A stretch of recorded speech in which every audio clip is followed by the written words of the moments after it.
Bem-vindos. Por 10 longos anos, ele não provou nenhuma única mordida de comida ou um gole de água. Em vez disso, ele passou seus dias treinando muito duro em lugares realmente perigosos, submetendo-se a todo tipo de dor de propósito, porque estava em uma missão para se tornar uma figura divina no mundo. Tudo começou há 2500 anos. Houve uma grande luta entre os reinos de Kosala e Magadha pelo rio Ganges e pela cidade chamada Kapilavatthu. O palácio em Kapilavatthu foi atacado por Kosala, e as pessoas que foram pegas na guerra tiveram que sofrer. Não apenas perderam suas famílias, mas também sofreram com a fome e a falta de empregos. As pessoas só podiam esperar que um dia alguém especial nascesse e os ajudasse a sair dessa situação, até que um dia nasceu o filho do rei de Kapilavatthu. No dia em que o príncipe Siddhartha nasceu, todos puderam sentir uma aura intensa no ar. O sol brilhava como nunca antes, e as pessoas perceberam que ele era abençoado pelos deuses. Os aldeões ficaram maravilhados, e todos os animais se reuniram para ver esse evento especial. Os aldeões celebram a chegada do herdeiro de Shakya, e todos parabenizam o rei. Embora Maya esteja feliz com as bênçãos derramadas sobre seu filho, ela se sente fraca e desmaia. O rei Prajapati e seus soldados correm de volta para a cidade quando ouvem a notícia de que a rainha está em perigo. Quando Prajapati chega a Maya, ela apresenta o bebê Siddhartha a ele. Ele segura o bebê com carinho, e Maya compartilha que quer nomeá-lo Siddhartha, significando alguém que alcança seu objetivo. Prajapati gosta muito do nome, mas as coisas ficam assustadoras quando Maya começa a sentir dor. Ela pede para segurar o bebê, e Prajapati dá Siddhartha a ela. Maya diz que Siddhartha será extraordinário e terá grande fé. Ela acaricia seu bebê pela última vez antes de falecer. Prajapati só pode segurar seu filho perto enquanto Siddhartha chora pela perda de sua mãe. Um sacerdote chamado Asita faz uma visita ao rei Prajapati, que se sente honrado que o sacerdote veio vê-los. Asita e Prajapati vão ao quarto de Siddhartha, mas Asita fica chocado quando vê o bebê. Prajapati pede a razão, e Asita diz para ele olhar como o bebê tem um dedo apontado para o céu e outro dedo apontado para o chão. Isso significa que ele é o mais reverenciado no céu e na terra, significando que essa criança vai ser o rei do mundo. Prajapati fica chocado com essa revelação. Asita fica surpreso, mas acrescenta que, infelizmente, não estará vivo para testemunhar Siddhartha crescer. 10 anos depois, Siddhartha está sendo entretido por alguns dançarinos, mas ele não está impressionado. Ele fica cansado e sai dos dançarinos para a varanda. Lá, ele olha para algo com raiva no rosto. Siddhartha se junta às outras crianças enquanto um ancião lhes diz para crescerem rapidamente e se tornarem grandes guerreiros para derrotar Kosala. Siddhartha se levanta e pergunta ao ancião se a guerra realmente levará à morte. O ancião diz que há alguns sobreviventes, mas Siddhartha quer saber o que acontece com uma pessoa depois que morre. O ancião menciona um funeral, mas Siddhartha insiste, perguntando o que acontece com os mortos depois do funeral. O ancião o cala, dizendo que veio ensinar e não debater. Siddhartha se senta, se sentindo triste. No entanto, um garoto chamado Jedka sussurra para ele que eles deveriam ir brincar porque a lição está chata. Outro menino concorda, e os dois meninos arrastam Siddhartha para longe para brincar. Os meninos estão caçando um coelho com seu arco e flecha improvisados. Jedka erra o primeiro tiro, e o coelho foge. Eles o perseguem, encurralando-o. Jedka está prestes a dar outro tiro quando Siddhartha pula nele para impedi-lo. O coelho escapa enquanto a flecha erra. Jedka pergunta qual é o problema de Siddhartha, o empurra para longe, e então ele e o outro menino vão caçar outro animal. Siddhartha se sente triste e começa a pensar sobre caçar criaturas vivas. Ele vagueia pela floresta, e os animais próximos não têm medo dele. Eles saem de seu esconderijo para olhá-lo. No entanto, o momento é breve, pois Jedka cai em um pântano e não consegue sair. Ele está afundando, pedindo ajuda. Siddhartha o ouve e corre para ajudar. O outro menino está tentando alcançar Jedka, enquanto Siddhartha, vendo a situação, vai até um galho. Ele o abaixa com o peso do corpo, e o outro menino pula no galho também. O galho fica baixo o suficiente para Jedka, que tenta desesperadamente se segurar, mas só consegue agarrar a borda, que se quebra imediatamente quando ele agarra. Jedka ainda está chorando por ajuda, mas é tarde demais, pois ele está completamente submerso no pântano. Siddhartha e o outro menino estão em choque. A notícia chega até as pessoas, e todas correm para a floresta. A mãe de Jedka chora pela perda do filho, e as pessoas se reúnem ao redor para consolá-la. Siddhartha se afasta do grupo, se sentindo triste, quando é chamado por sua madrasta. Siddhartha quer esconder o rosto choroso de todos, mas não consegue. Ele corre para os braços da madrasta, chorando. Sua madrasta o abraça, grata por ele estar bem, mas também o consola enquanto ele chora copiosamente, dizendo que Jedka está morto. Siddhartha fica fraco de tanto chorar e desmaia nos braços da mãe. Ela o segura firmemente, chorando junto com o filho. Sua madrasta o leva para o quarto para descansar. A empregada informa sobre a chegada do rei Prajapati, mas Siddhartha está tão envergonhado de si mesmo enquanto está deitado na cama. Virando o rosto de sua mãe, ela lhe diz que tudo ficará bem e que ele deve dormir um pouco. Então, ela o deixa descansar e se encontra com o rei, que pergunta como Siddhartha está. Ela se desculpa, se culpando e dizendo que sua negligência causou a situação. O rei Prajapati diz que Maya estava fraca após dar à luz Siddhartha, mas ela deve mostrar mais amor a Siddhartha do que Maya. Ela agradece pelas palavras gentis. Ele então diz que Siddhartha já está velho o suficiente para receber treinamento de artes marciais. Siddhartha, que não está dormindo, ouve toda a conversa deles. Siddhartha está aprendendo a atirar uma flecha, e o instrutor está gritando enquanto dá instruções. Siddhartha está tendo dificuldade para puxar o arco. Os soldados começam a lutar entre si, mas param quando veem o parceiro de Siddhartha sendo muito violento. Eles estão preocupados com o príncipe. Siddhartha está resistindo ao seu parceiro de luta, que o ataca com toda a força. Siddhartha tenta bloquear o ataque com seu escudo, mas o perde e cai no chão. Ele tem que se apressar para evitar que todos os ataques o machuquem. 5 anos depois, Siddhartha está lutando com seu parceiro, e os soldados que assistem estão surpresos, comentando como ele melhorou. Siddhartha pode contra-atacar e atacar seu oponente sem falhar. Seu pai está orgulhoso de ver que seu filho melhorou. Seu oponente o elogia por ficar tão forte, sorrindo com seu feito de ensinar Siddhartha. No entanto, Siddhartha não está feliz enquanto guarda sua espada e se afasta. Um soldado corre para entregar uma carta de emergência, pois a guerra contra Kosala está prestes a começar. Siddhartha pergunta ao pai por que eles precisam lutar, e seu pai diz que conseguiram evitar a guerra nos últimos anos, mas não desta vez. Seu pai diz a ele para começar bem. Siddhartha pergunta o que isso significa, e seu pai diz que Siddhartha deve derrotar Kosala, herdar seu lugar e se tornar o rei de seu país. Mas Siddhartha questiona seu pai sobre por que a guerra, por que os humanos estão se matando. Seu pai grita com ele, dizendo que se não lutarem, Kosala não será conquistada. Ainda assim, Siddhartha não está convencido. Seu pai pergunta como ele pretende ser um rei com essa mentalidade. À medida que a guerra começa, Kosala e Shakya avançam um contra o outro, sem se importar com a vila entre suas zonas de choque. Siddhartha observa de cima enquanto os países lutam, pisoteando a vila. Shakya chove flechas nas linhas de frente de Kosala, acabando com elas. No entanto, o líder de guerra de Kosala continua avançando, instigando seus homens a segui-lo. Siddhartha vê as pilhas de corpos e não suporta mais assistir. Ele avança com seus homens para o campo de batalha. Ambos os lados se atacam com tudo o que tem. O rei cavalga seu cavalo, derrubando alguns homens de Kosala.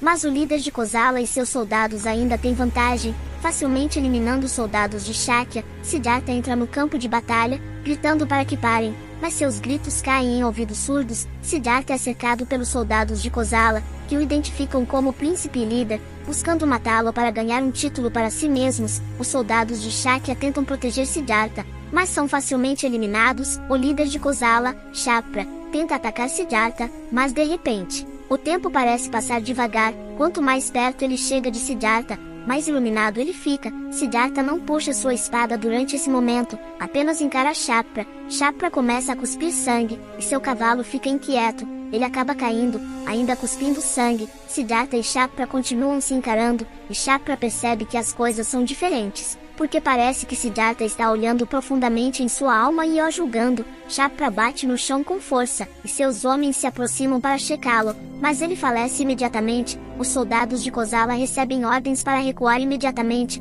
Um soldado diz a Siddhartha para retornar ao exército, e outros soldados gritam uns com os outros para recuar e proteger o príncipe. Siddhartha recua com o resto do exército, sob o céu noturno, com a lua iluminando os arredores. A princesa Yashodhara, sua esposa, se aproxima dele, perguntando por que ele não está descansando. Ela menciona que ele fica lá todas as noites até tarde, e pergunta se ele tem alguma preocupação. Ele responde que os humanos morrem e ficam doentes facilmente, perguntando por que ele não consegue fazer nada. Siddhartha vira a página de um pergaminho em sua mão e questiona por que as pessoas têm que desistir quando sofrem de uma doença incurável. Ele se pergunta em voz alta por que elas têm que fechar os olhos, enquanto esperam que a morte chegue e alivie seu sofrimento. Siddhartha acredita que a vida é cheia de sofrimento. Enquanto se levanta, memórias voltam quando ele viajou pelo país e viu pessoas sofrendo. Ele lembra de um jovem escravo sendo pisoteado por um mercador de frutas por roubar a criança. toda encolhida de fome, segura a laranja roubada, suportando a dor enquanto o mercador continua a pisar nele. De volta ao presente, Siddhartha diz à princesa Yashodhara que, mesmo sendo um príncipe, ele se sente como se não soubesse de nada. Ele acha que é mais ignorante até do que os Sudras, um grupo de pessoas. Ele expressa seu desejo de aprender tudo sobre o mundo. A princesa Yashodhara o abraça por trás e diz seu nome. O príncipe Siddhartha pede a ela para descansar. Alguns anos depois, a família real se reúne no quarto da princesa Yashodhara porque ela acabou de ter um bebê. O príncipe Siddhartha sai para o alpendre do palácio para pensar. Ele diz a si mesmo que, mesmo aprendendo muito, tudo o que vê é pessoas sofrendo e ninguém o ensina a consertar isso. Em sua mente, ele vê muitas pessoas precisando de ajuda, se estendendo para ele como se quisessem puxá-lo para um buraco escuro. Esse é o horror do sofrimento humano. Percebendo que, como futuro líder, ele não pode impedir as pessoas de ficarem doentes, envelhecerem e morrerem. Siddhartha sabe que essas coisas são inevitáveis no mundo da vida. Ele entende que passará por todas elas como humano e enfrentará a morte. Ele começa a afundar nesse pensamento, sentindo a escuridão ao seu redor. Ele luta porque percebe que a vida traz dor, e Siddhartha desesperadamente quer encontrar uma maneira clara de evitar essa dor. Ele sai de seus pensamentos, se encontrando sentado na posição de lótus debaixo de uma árvore no meio da selva. Determinado, ele pensa que deve haver algo que possa fazer. Siddhartha toma uma grande decisão de deixar tudo para trás e buscar a verdade. Tarde da noite, ele vai ao quarto de seu pai enquanto ele está dormindo. Se sentindo triste por possivelmente decepcionar seu pai, Siddhartha deixa silenciosamente uma nota, esperando por perdão. Saindo, ele monta em seu cavalo e sobe até o topo de uma colina, dando uma última olhada na cidade antes de partir em sua jornada. Um homem chamado Shana alcança o príncipe Siddhartha e implora para ele voltar. Siddhartha desmonta do cavalo e diz a Shana para levar o cavalo de volta para a cidade. Então, ele começa a tirar todos os seus ornamentos reais e a roupa, jogando-os no chão. Shana pega os itens valiosos e pergunta a Siddhartha o que ele está fazendo. Ele fica chocado ao ver Siddhartha pegar uma faca e cortar todo o seu cabelo até ficar completamente careca.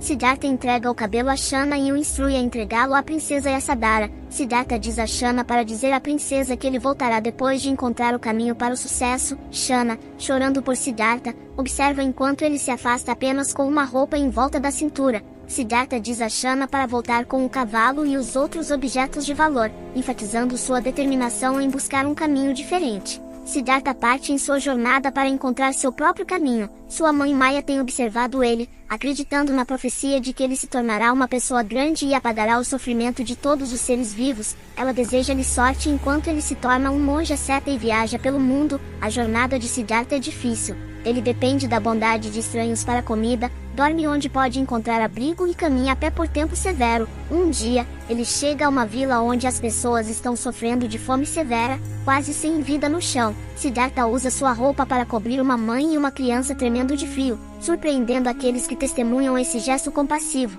Siddhartha passa algum tempo na vila e segue em direção ao riacho quando um homem se aproxima dele. O homem nota o cabelo e a barba crescentes de Siddhartha, dizendo-lhe que não é bom para um monge.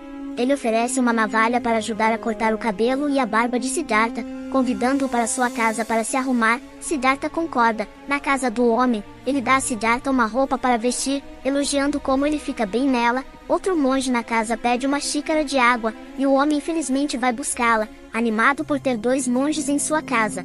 Siddhartha se apresenta a outro monge, que o surpreende ao perguntar se ele era o príncipe Shakyamuni. Surpreso, Siddhartha confirma. O monge se apresenta como Dafa. Sua conversa é interrompida quando o homem retorna com a tigela de água e pede um favor. Ele explica que seu filho quer se tornar um monge. Sua esposa traz as crianças, e ela aponta para Asagi como aquele que deseja se tornar um monge. Asagi já tem o cabelo cortado. Siddhartha e Dafa levam Asagi em sua jornada. Enquanto viajam juntos, Siddhartha pergunta a Dafa sobre a cicatriz em seu olho esquerdo. Dafa conta que, enquanto meditava em uma rocha, algumas pessoas vieram e o provocaram dizendo que o ascetismo era inútil. Ele argumenta de volta, explicando que o propósito do ascetismo é ir além dos limites e renascer na próxima vida. Uma das pessoas o desafia, perguntando por que ele não queima seus olhos se há significado no sofrimento. Depois de hesitar por um momento, ele pega a tocha e choca a todos ao queimar seu olho esquerdo com ela. Ele explica a Siddhartha que lhe disseram que não há significado em autoflagelação, então ele queimou os próprios olhos para provar que estavam errados. Dafa compartilha que o ato mais impressionante de ascetismo que ele testemunhou foi um homem se transformando em uma fera, vivendo uma vida na natureza sem desejos e distrações. Ele acredita que empurrar os limites da autoflagelação levará a uma grande reencarnação. Segundo Dafa, quanto mais sofrimento alguém suporta na vida, melhor será renascido na próxima vida. Asaji está sorrindo atrás deles, deitado com uma borboleta. Dafa sugere a Siddhartha que eles deveriam ir para a Floresta Seta. Siddhartha não argumenta, mas permanece cético sobre isso. Caminhando pelo pântano, o trio atravessa a água. Asaji segue de perto, mas machuca o pé em uma videira espinhosa no fundo do rio, gritando de dor. Ele perde o equilíbrio e começa a se afogar. Siddhartha mergulha debaixo d'água, correndo para Asaji. Siddhartha mergulha debaixo d'água. A partir desse ponto, Siddhartha carrega Asaji nas costas pelo resto da jornada. Eles atravessam vários cenários, desde um deserto escaldante até o topo de uma montanha com uma cachoeira, e através de uma selva. Fazendo uma pausa em um rio, Siddhartha cuida do ferimento de Asaji antes de continuar por um caminho de montanha. Eles chegam a uma vila, parando para meditar e recebendo comida oferecida pelos moradores. Viajando à noite, eles encontram um grupo de homens a cavalo. O líder, reconhecendo Dafa de um encontro anterior, chama por ele. Siddhartha intervém rapidamente, explicando que Asaji está doente e precisa de tratamento urgente. Tada, o homem que os ajudou, cuida bem de Asaji. Ele prepara um remédio em uma panela e dá a Siddhartha para Asaji beber, explicando que é o único remédio que tem. Então, Siddhartha pede a Tada que aqueça uma lâmina para ele. Tada se pergunta por que Siddhartha precisa da lâmina, e ele diz que é para sugar as coisas ruins da ferida de Asaji. Siddhartha faz exatamente isso, sugando as coisas nojentas, e depois usando a lâmina quente para fechar a ferida. Asaji grita de dor, mas desmaia imediatamente. Tada diz a todos que Asaji não está respirando, em seu estado sonolento. Asaji se pergunta se já está morto quando ouve uma voz. É a mãe de Siddhartha, agora uma deusa, dizendo a ele que ele não pode morrer ainda porque está destinado a viver ao lado de Siddhartha. Ela pede a Asaji que por favor apoie Siddhartha. Siddhartha está fazendo RCP em Asaji, e de repente Asaji começa a suar e tossir, mostrando que está vivo. Tanto Tada quanto Siddhartha se sentem aliviados e dizem que ele é um garoto durão. Tada compartilha que no passado, teria usado seu poder para possuir um pássaro e encontrar um remédio melhor. Difa, agora acordado, pergunta se Tada ainda tem esse poder, mas Tada explica que o perdeu. Infelizmente, Asaji ainda está em perigo, pois sua febre não baixará a menos que sua perna seja curada.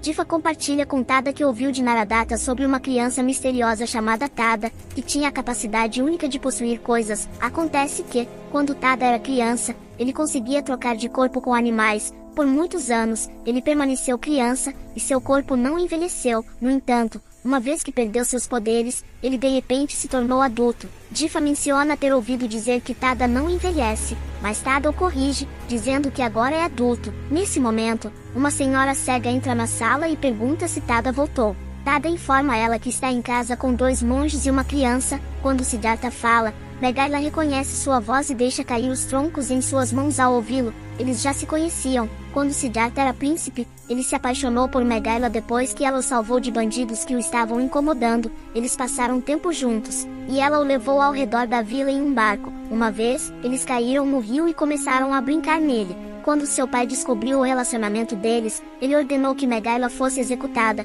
Siddhartha soube disso e irrompeu na sala do trono onde seu pai estava tendo uma reunião. Cheio de raiva, ele estava pronto para sacar sua espada contra seu próprio pai. Os guardas e todos os outros presentes suplicaram ao jovem príncipe para se acalmar, reconhecendo a seriedade nos olhos de Siddhartha. O rei sugeriu uma alternativa. Ele propôs que se Siddhartha se casasse com a princesa Yasodhara, ele libertaria Megalia. Siddhartha concordou relutantemente com a decisão. No entanto, ao chegar ao pátio, Siddhartha descobriu que um guarda tinha queimado os olhos de Megaila com uma espada como sua punição. Apesar da dor, Megaila não guardava ódio por Siddhartha e ficou feliz por tê-lo conhecido. Ela desejou que ele se tornasse um grande rei. Os guardas a levaram e a deixaram, fazendo-a vagar apesar de sua cegueira. Siddhartha ficou tão machucado que raspou o dedo no pavimento, fazendo-o sangrar. Siddhartha ainda está em choque depois de ver Megaila depois de todos esses anos. Ele se desculpa com ela, sentindo remorso por não ter se tornado o grande rei que ela desejava.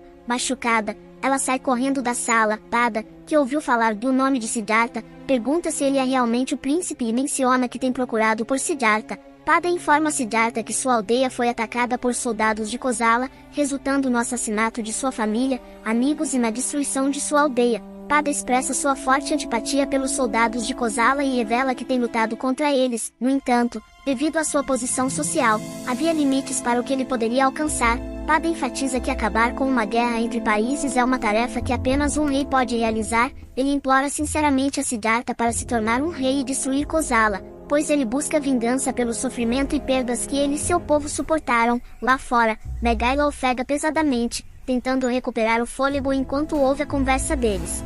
Pada continua a pressionar Siddhartha para se tornar rei. No entanto, Siddhartha pede a ele que espere por 10 anos. Ele explica que planeja passar por Magadha e entrar na Floresta Asceta. Siddhartha declara sua intenção de praticar o ascetismo pelos próximos 10 anos. Ele acrescenta que, se não encontrar sua resposta até então, voltará para seu país. Na manhã seguinte, Asaji acorda e começa a gritar sobre um redemoinho. Pada sai de casa, ainda gritando sobre isso. Pada e os outros não acreditam nele, já que está ensolarado. Asaji desce correndo a colina até a vila, gritando para os aldeões que um redemoinho está chegando, pedindo-lhes para evacuar, mas infelizmente, ninguém responde às suas chamadas urgentes. De repente, o vento começa a aumentar, girando em um redemoinho. Asaji urgentemente diz aos aldeões para correrem o mais rápido que puderem. Infelizmente, é tarde demais e o redemoinho está próximo. Ele arrasa a vila, sugando os aldeões desavisados e arrancando casas do chão. No caos, Asaji consegue resgatar uma criança pequena que quase é sugada pelo vento. Depois de um tempo, os ventos passam e a calma retorna à vila agora destruída. Siddhartha e os outros chegam à vila, testemunhando o caos que se desenrolou. Para sua surpresa, descobrem que Asaji consegue prever o futuro. Ele também havia previsto que morreria em 4 anos, 4 meses e 4 dias. Siddhartha, Jifei e Asaji partem para a floresta para treinar. Eles viajam por planaltos, desertos, campos de arroz, vilas, planícies e vários outros terrenos até chegarem ao seu destino, a Floresta Asceta. Na floresta, observam vários monges enfrentando diferentes desafios. Asaji caminha até um pântano onde um homem emerge, assustando Asaji e fazendo-o cair para trás. Siddhartha pergunta ao homem se submergir no pântano também é um método de treinamento. O homem explica que é um pântano sem fundo para praticar a retenção de respiração. Jifei explica ainda mais vários métodos de treinamento para Siddhartha, como usar uma árvore para pendurar-se, enterrar-se na areia para jejuar e usar um caixão para limpar a mente. Jifei afirma que a Floresta Asceta é o lugar mais adequado para esse tipo de treinamento. Siddhartha e Jifei sentam-se sobre um arbusto de espinhos meditando. Apesar das moscas perturbarem eles permanecem na mesma posição por um longo tempo, completamente ignorando as várias condições climáticas e acontecimentos ao redor deles. Asaji não participa, mas os observa em vez disso. Siddhartha está ansioso para descobrir o que está no fim após essa autoflagelação. Eles também tentam jejuar com areia, e nesse ponto, tanto Siddhartha quanto Jifei já estão bastante magros. Siddhartha percebe Asaji fazendo marcações em uma árvore e vai até ele. Ele pergunta o que Asaji está fazendo, e Asaji responde que está contando os dias. Ele explica que 365 marcações em uma árvore representam um ano, e ele vai morrer na 5ª árvore, dizendo isso com um sorriso. Siddhartha questiona por que Asaji já está contando os dias para sua morte, perguntando se ele não tem medo da morte, mas sim a espera. Asaji responde que ele tem medo, mas não pode ser ajudado. Siddhartha diz a ele que teria enlouquecido se estivesse no lugar de Asaji. Ele então pergunta a Asaji como ele vive cada dia sem temer a morte. Asaji responde que faz isso cumprindo seu propósito na vida. Asaji pula ao redor, sorrindo, enquanto diz a Siddhartha que ele será capaz de renascer como algo maior do que um homem. Ele acrescenta que se Siddhartha cumprir seu propósito, todos serão salvos. Siddhartha pergunta como ele pode fazer isso, mas Asaji apenas sorri em resposta. Eles continuam seu treinamento, com Siddhartha passando pelo enforcamento, o caixão, e fazendo o jejum de areia novamente enquanto Jifei está enforcado. Jifei continua convencendo-o de que a agonia e a dor são o caminho mais rápido para a salvação. Siddhartha pergunta se Jifei está sugerindo que ele morra no processo, ao que Jifei responde que é o caminho mais rápido para se purificarem, já que o corpo humano é corrupto. No entanto, Siddhartha rejeita a ideia de morrer. Jifei diz que Siddhartha não entendeu o significado do ascetismo, e deveria apenas morrer em vez disso, chegando a chamá-lo de tolo, e sugerindo que ele apodreça no inferno. Siddhartha fica assustado, mas decide não discutir mais. Enquanto isso, Asaji continua marcando as árvores. Siddhartha começa a se perguntar se é tolice se absorver em se torturar e questiona se todas essas práticas extremas realmente levarão à salvação. Siddhartha enfrenta um momento difícil, mas felizmente, Tada intervém para ajudá-lo. Tada leva Siddhartha para um rio e lhe dá água, salvando-o de ficar realmente com sede. Siddhartha se pergunta por que Tada veio em seu socorro, e Tada diz que não deixará Siddhartha morrer no treinamento. Tada até lhe oferece uma maçã, mas Siddhartha recusa porque está jejuando. Tada tenta forçar Siddhartha a comer, mas então alguns monges se aproximam. Jifé, o líder, se aproxima primeiro e pergunta a Tada se ele é quem tirou Siddhartha de seu treinamento. Jifé grita com Tada, dizendo-lhe para não incomodar o treinamento de Siddhartha, e até o chama de diabo por distrair Siddhartha. Tada pergunta a Jifé se ele está mesmo bem com Siddhartha morrendo, se virando para dar a Siddhartha a maçã, mas Siddhartha ainda diz não à maçã. Jifé diz que morrer enquanto faz um treinamento difícil traz glória eterna, e Tada não deveria interferir no treinamento de Siddhartha. Jifé grita com Tada para ir embora, e os outros monges começam a cantar para que Tada saia. De repente, Tada nota fumaça e corre em direção ao barraco onde Megala está pegando fogo. Siddhartha, ouvindo o nome de Megala, fica mais consciente. Tada se apressa e encontra alguns monges queimando o barraco. Ele os empurra para fora do caminho e corre para dentro do barraco em chamas, gritando por Megala. Vendo-a em um canto, ele agarra rapidamente e a carrega para fora pouco antes do barraco desabar completamente. Tada leva Megala para se esconder em uma caverna. Quando Siddhartha se aproxima, Tada avisa que vai cortar qualquer pessoa que se aproxime. Siddhartha se identifica, e Tada se acalma. Siddhartha pergunta sobre a condição de Megala, e Tada diz que ela está doente. Siddhartha quer vê-la, mas Tada explica que ela está muito doente para encontrá-lo. Eles vieram salvar Siddhartha, não o contrário. Siddhartha decide entrar na caverna e encontrar Megala, mas ela grita para ele não se aproximar. Ela está com dor, ofegante e chorando enquanto seu corpo está coberto de feridas. Siddhartha se ajoelha ao lado dela, profundamente afetado por sua condição, e pergunta quanto mais ela tem que suportar. Na próxima sessão de treinamento, que envolve pendurar-se em uma corda sobre um penhasco, Dafa pergunta a Siddhartha se ele está pensando em Megala. Dafa instrui-o a focar no treinamento, mas Siddhartha diz que não consegue ignorar o sofrimento das pessoas. Dafa insiste que é errado alguém na floresta ascética não praticar o ascetismo. Siddhartha argumenta de volta, dizendo que eles não entendem,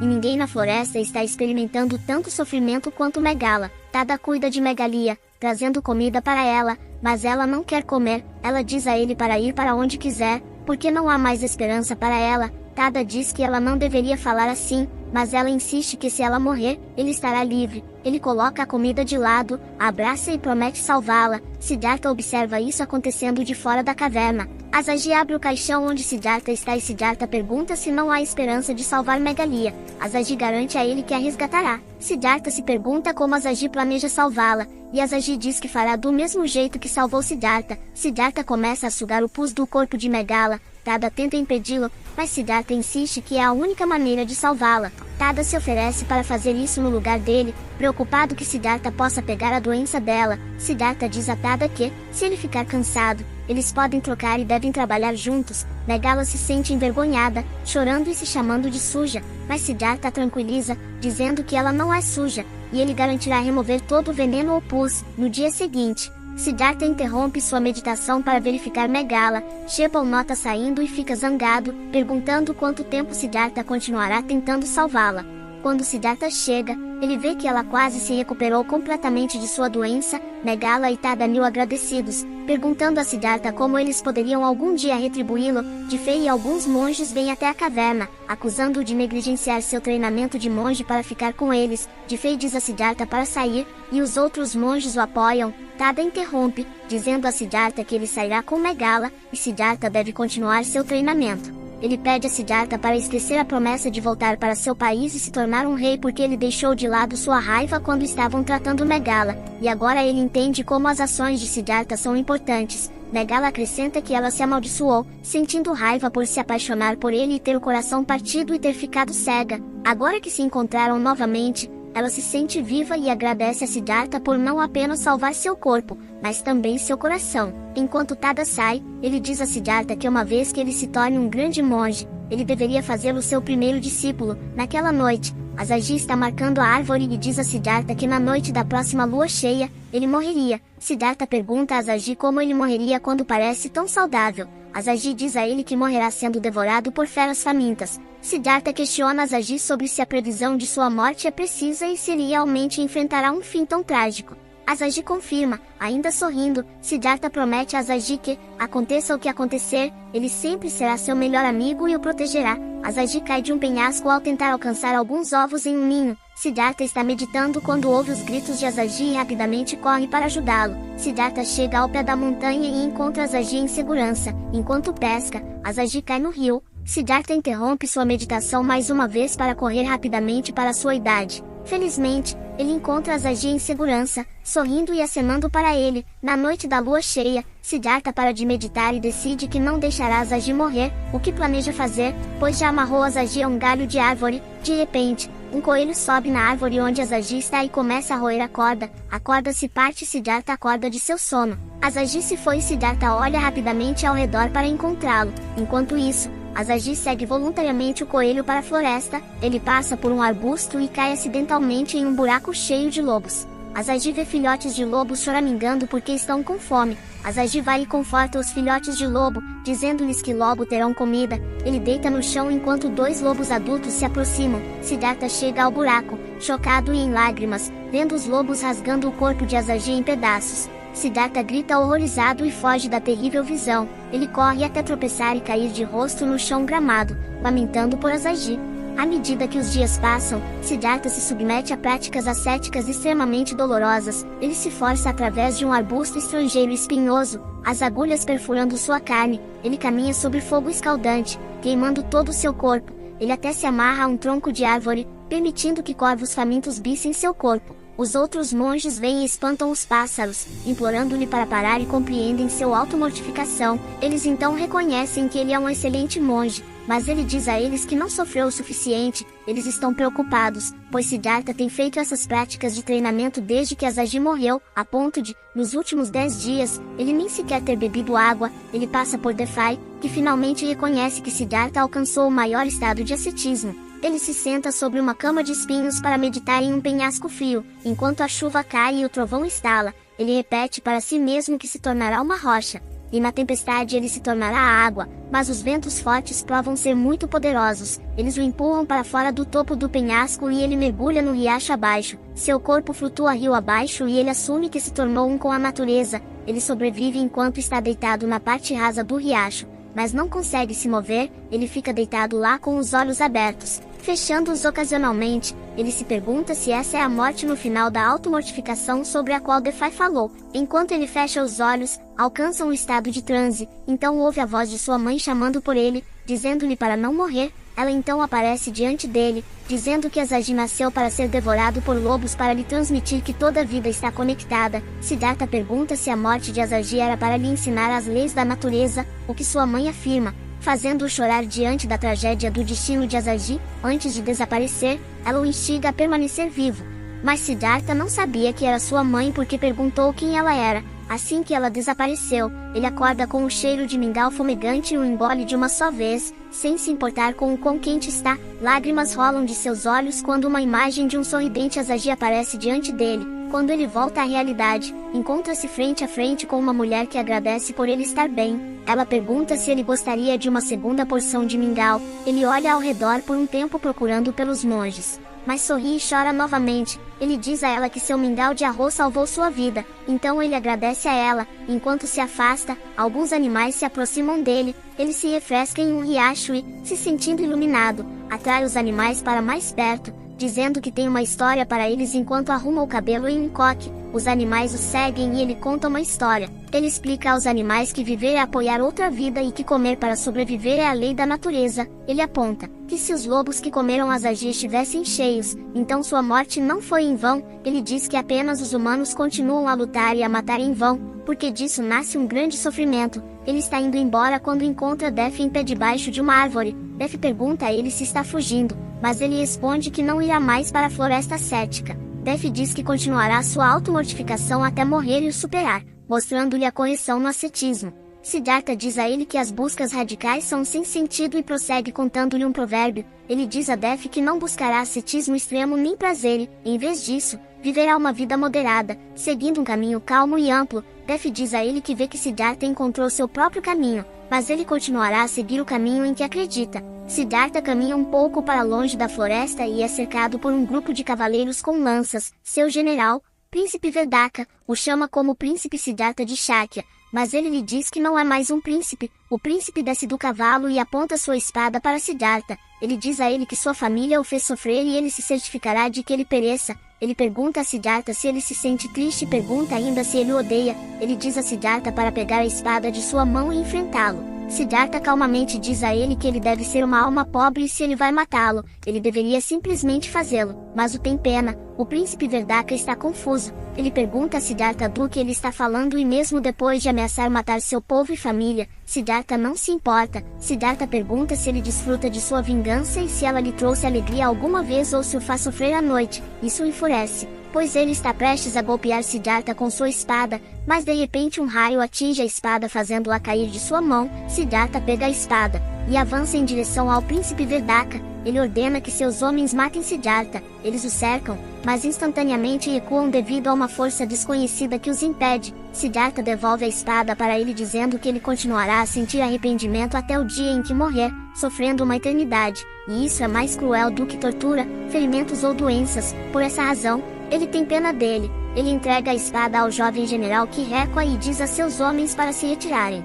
Siddhartha está meditando diante de um pântano quando uma pessoa emerge do pântano e fica em transe diante da visão de Siddhartha meditando. Ele se aproxima lentamente e cai de joelhos dizendo que quer morrer, pois é o mais infeliz do mundo. Siddhartha pergunta por que ele está infeliz. Ele responde que seu pai e mãe foram pisoteados por um elefante e morreram e sua segunda mãe morreu por uma epidemia. Siddhartha responde a ele dizendo que seus pais foram os mais infelizes. O homem do pântano conta uma história sobre o jovem príncipe Verdaka que abandonou sua mãe. O homem do pântano argumenta que o príncipe foi cruel por deixar sua mãe morrer apenas porque ela era uma escrava. Então por que o príncipe não recebe punição alguma? Siddhartha responde que o príncipe Verdaka também estava sofrendo porque, mesmo sendo príncipe, ele teve que assistir impotente sua mãe morrer. Seu pesar era muito mais profundo porque ele havia matado inúmeras pessoas e até deixou sua mãe morrer. O príncipe teve que viver o resto de sua vida cheio de arrependimento até o dia em que morresse. O príncipe chega a uma sepultura rasa onde um bando de hienas se reuniu ao redor dele. Ele as afasta com sua espada. Ele então começa a cavar o local, que na verdade é onde sua mãe foi enterrada. Ele a desenterra e se agarra a ela chorando e dizendo ao corpo inerte para olhar para ele e chamá-lo. Ele diz que agiu friamente diante dos ajudantes do rei apenas para agradar ao rei e pede perdão ao corpo inerte de sua mãe. Siddhartha diz ao homem do pântano que o príncipe também é uma pessoa infeliz e que todos carregam seus próprios fardos. Siddhartha diz a ele que ele sofreu, por isso deveria entender o sofrimento das outras pessoas mais do que ninguém. A palavra que Siddhartha diz o atinge profundamente e ele cai de joelhos, batendo a cabeça e as mãos no chão. Enquanto Siddhartha diz que há pessoas mais infelizes lá fora, ele pergunta a Siddhartha por quê, se todo mundo está infeliz, por que as pessoas ainda vivem.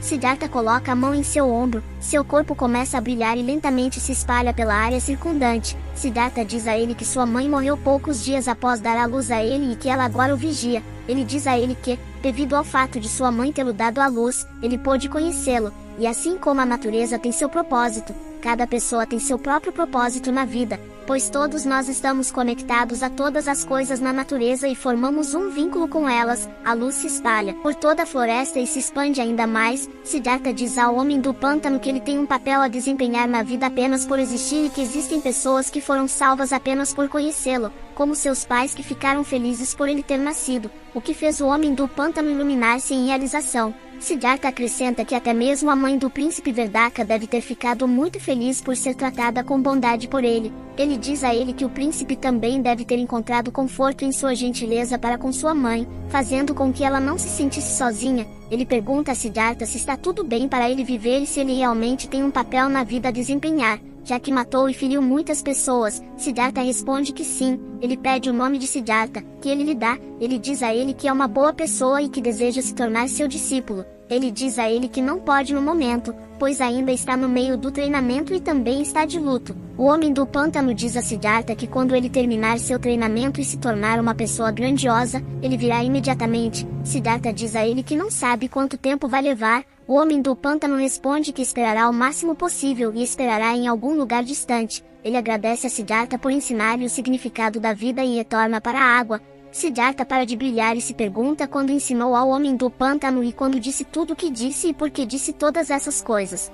Enquanto o sol nasce no horizonte, ele ouve uma voz dizendo-lhe que ele foi iluminado e agora é chamado de Buda, o iluminado. A voz diz a ele que enquanto houver vida, ele deve espalhar seus ensinamentos para todas as pessoas do mundo e ensinar às pessoas como devem viver. Ele percebe que fez todas as pessoas que encontrou felizes. Ele entra em um estado de transe enquanto sua mãe diz que ele alcançou um mundo, que a porta de seu coração se abriu. Ela explica que as pessoas nascem em uma flor de lótus e quando ela floresce, carrega um potencial ilimitado. Sua mãe o chama pelo novo nome, Buda, o Iluminado, e diz a ele para fazer a flor dentro dos corações das pessoas florescer. Ele responde que enquanto houver vida nele, ele cumprirá o papel dado a ele. A guerra chega ao fim quando o príncipe Viradaka cessa o fogo e o povo de Kosala pode voltar à cidade para viver sua vida normal. Tada e Megalia encontram a felicidade, assim como Asaji, que está brincando com borboletas no além.